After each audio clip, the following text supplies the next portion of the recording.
Agora vamos conversar com Marcelo Torres, presidente da Comissão de Defesa do Consumidor da OAB do Rio Grande do Norte. Bem-vindo ao Boa Tarde, cidadão. Boa tarde, Robson.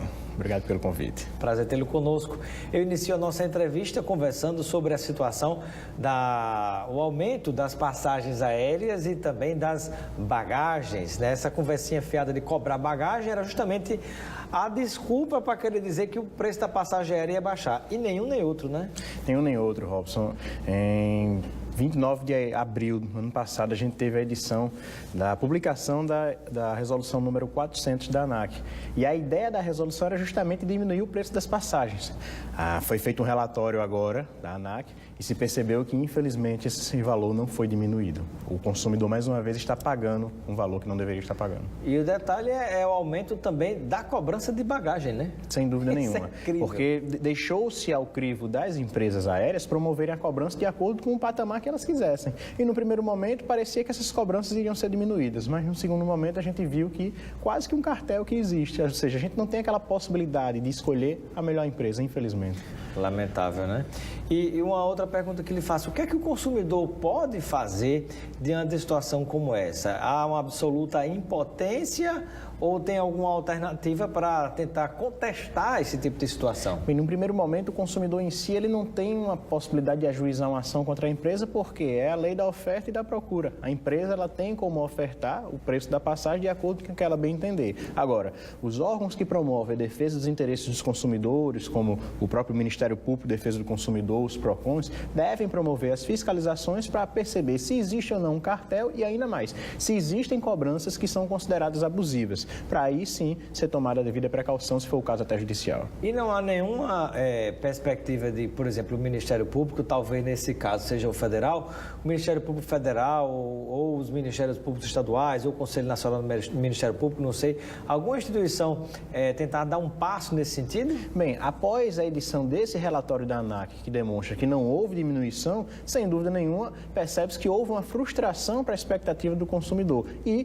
criou-se um raciocínio que desfundamenta todo aquele preceito das empresas aéreas poderem cobrar. Então, seria o momento de os ministérios públicos, estaduais e principalmente o federal, como o Robson bem disse, promover um estudo e, se for o caso, o ajuizamento de uma ação coletiva fundamentada no artigo 83 do Código de Defesa do Consumidor para, se for o caso, até diminuir o valor dessas passagens. Nós temos Ministério Público Federal no Rio Grande do Norte, representantes? Temos. Toda a unidade da federação, ela tem um Ministério Público Estadual que pode se comunicar. Pode partir de qualquer promotor federal, que se chama, se não me falha a memória, Procurador da República, exatamente. Pode partir de qualquer um deles, de qualquer parte do Brasil? Geralmente é o Colégio de Procuradores Gerais que promove o ajuizamento dessa ação, após, logicamente, promover um debate interno entre eles. Importante.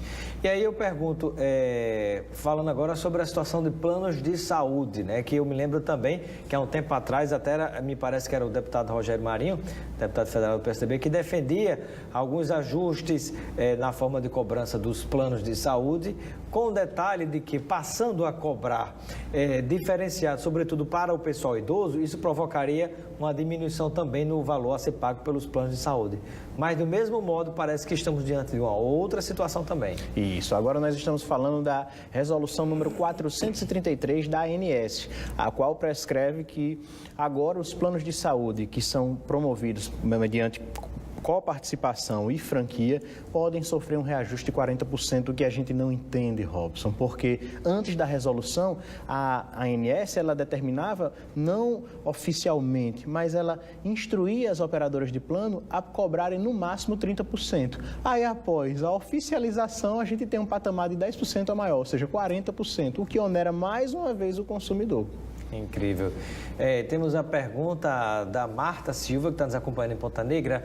Ela gostaria de saber, no caso dos planos de saúde, se é possível ajuizar alguma ação em algum setor da justiça para ela não precisar pagar nenhum aumento, nenhum reajuste em relação aos planos de saúde. Infelizmente, ainda não há como se promover esse ajuizamento de ação ainda, porque a matéria não foi discutida no âmbito coletivo dos interesses de toda a sociedade. Então, nesse primeiro momento, não tem como a gente promover a discussão judicial individualmente para cada caso.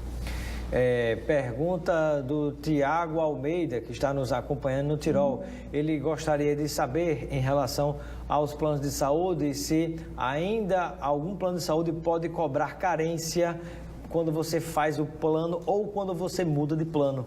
Há o que se falar em cobrança de carência. Todavia, a carência ela não pode ser cobrada para situações emergenciais. Aquela situação que o consumidor precisa se submeter a um procedimento cirúrgico, algum procedimento médico de urgência. Não há carência nesses casos de maneira nenhuma. E mais pergunta também que está chegando agora, da Lidiane, que está nos acompanhando em Lagoa Nova.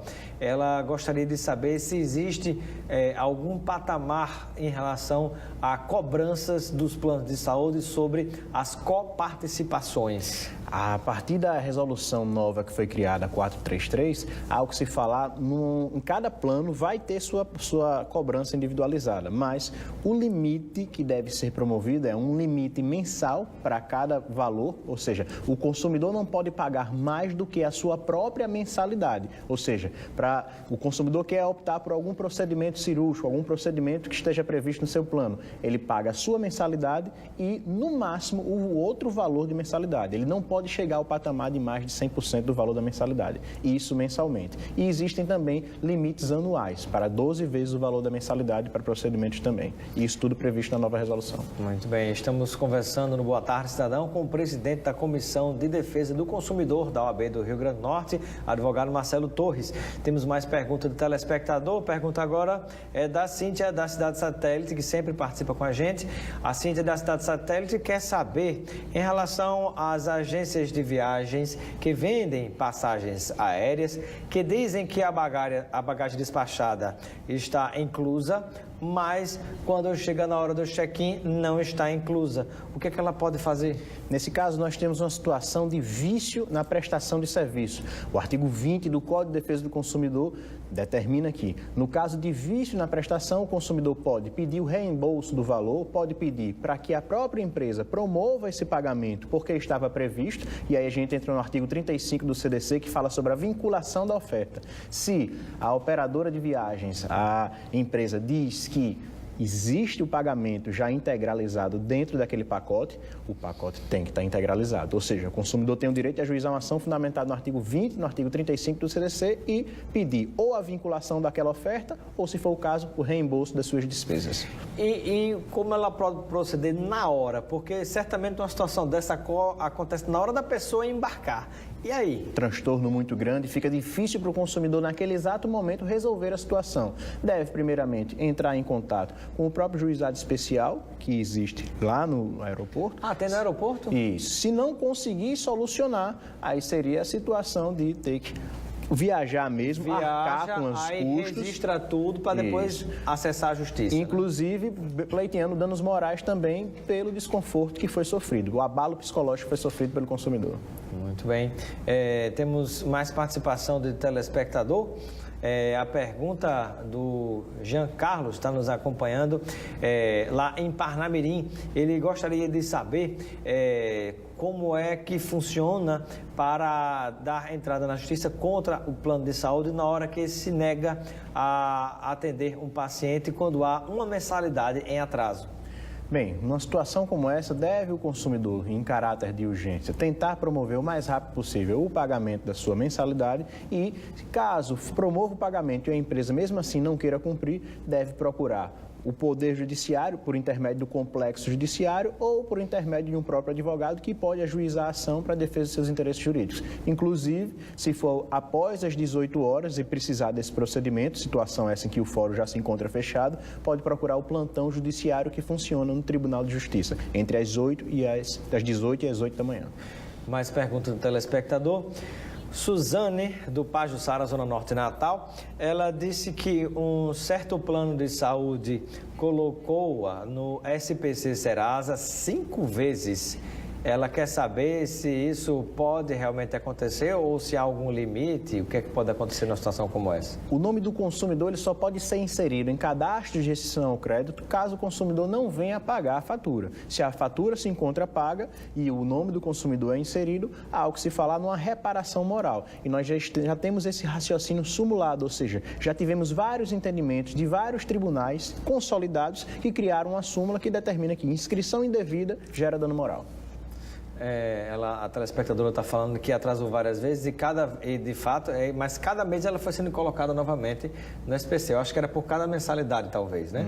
Agora, a pergunta, como é que fica a situação se os Correios, por exemplo, estão entregando as correspondências e as contas com bastante atraso? Infelizmente, nesse caso, o consumidor ele não pode se valer de um atraso da conta para deixar de pagar, de adimplir aquele contrato. Precisa o consumidor entrar em contato com a operadora, com a empresa, para pedir o fornecimento, seja pela internet ou até mesmo o consumidor se dirigindo até um empreendimento, até aquele fornecedor, para pedir a fatura. O atraso não isenta o consumidor, infelizmente, do pagamento, Robson. E para finalizar, a pergunta do Sanderson, que está nos acompanhando em Petrópolis. Ele gostaria de saber como ficam as negociações de empresas privadas de porte médio junto a planos de saúde depois desse novo aumento.